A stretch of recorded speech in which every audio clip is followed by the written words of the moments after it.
নমস্কার বন্ধুরা, তো আজকে চলুন বানিয়ে ফেলি ঝাল ঝাল মিষ্টি মিষ্টি কুলের আচার। তো কুলটাকে আমি সারাদিনের জন্য রোদে ফেলে রেখেছিলাম নুন হলুদ মাখিয়ে।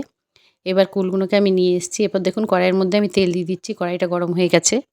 তো কড়াইয়ের মধ্যে তেল দিয়ে একটু পাঁচ ফোড়ন আর শুকনো লঙ্কা ফোড়ন দিচ্ছি। তেলটা আমার গরম হয়ে গেছে।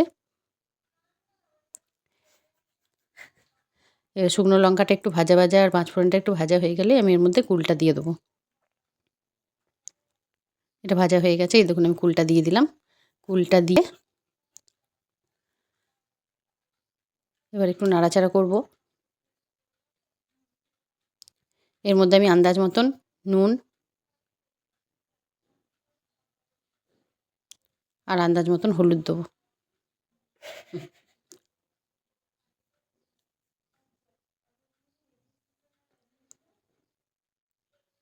তারপর আমি একটু নাড়াচাড়া করে এর মধ্যে গুড় দিয়ে দেবো।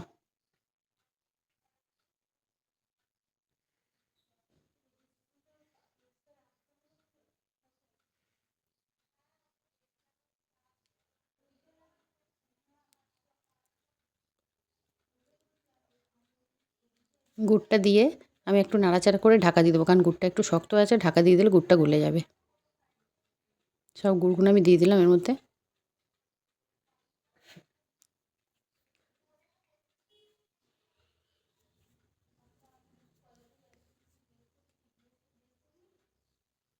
এবার আমি ঢাকা দিয়ে দেবো। গুড়গুলো এখনও শক্ত আছে, ঢাকা দিয়ে দিলে গুড়টা গলে যাবে।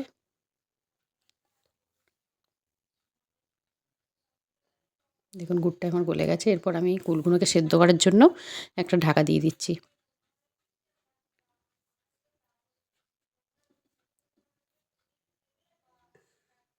দেখুন সেদ্ধ হয়ে গেছে। এরপর আমি ভাজা মশলা করে রেখেছিলাম এর মধ্যে জিরে আর শুকনো লঙ্কা, সেই ভাজা মশলাটা আমি উপর থেকে ছড়িয়ে দিলাম।